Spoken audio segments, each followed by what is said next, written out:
விஜய் அவர்களுக்கு வந்த கூட்டம் வந்து உண்மையிலேயே பெரிய கூட்டங்க. அந்த இளைஞர் பட்டாளத்துக்கிட்ட ஒரு எனர்ஜி இருக்கு அப்படின்ட்டு கார்த்திக் சிதம்பரம் அவர்கள் வந்து சொல்றாங்க. அது உண்மதான். இது எல்லாராலுமே புகழப்பட்டது தான் இந்த கூட்டமே. ஏன்னா, கூட்டத்த யாரும் இல்லன்னு சொல்ல முடியாதுல்ல. அது எல்லாருமே ஏத்துக்கிட்டது. ஆனா, அதில என்ன ஒரு விமர்சனம், விசில் அடிச்சான் குஞ்சுகள் இவங்கலாம் வந்து ஓட்டு போட்டுருவாங்களா? முதல்ல ஓட்டு இருக்கா? அப்படிங்கிற கேள்விகள்லாம் நெறையா இருக்கு. அத தாண்டி திமுகவுக்கும், அதிமுகவுக்கும் அல்லு கலண்டு போயிருக்குங்கிறதாங்க உண்ம. ஏன்னா, இவ்வளோ கூட்டத்த அவங்க எதிர்பார்க்கவே இல்ல. மாநாடுக்கு வர்ற கூட்டம் எல்லாருக்கும் தெரிஞ்சது. ஏன்னா, அது பிளான் பண்ணி வர கூட்டம். ஆனா, ஒரு பரப்புரைக்கு, ஒரு பொதுக்கூட்டத்துக்கு இவ்வளவு கூட்டம், இவ்வளோ பேர அழைச்சிட்டு வரது வாய்ப்பே இல்ல. ஏன்னா, ரூ. 200 குடுத்து தான் திமுகவும், அதிமுகவும் ஆட்களே அழைச்சிட்டு வர்றாங்க. அப்படி இருக்கிற மத்தியில எப்படிங்க சாரையா இவ்வளோ பேரு, பூரா பேரும் கலங்கி நிக்கிறாங்க. அதத்தான் கார்த்தி சிதம்பரம் வந்து சொல்லியிருக்கிறாரு. உண்மையிலேயே விஜய் கிட்ட ஒரு எனர்ஜி இருக்கு அப்படின்ட்டு. ஆனா, ஒரு சூசகமான்னு சொல்லப்படுது.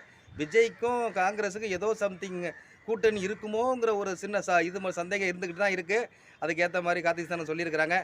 இது நல்லது நடக்கட்டுமே என்னப்பா?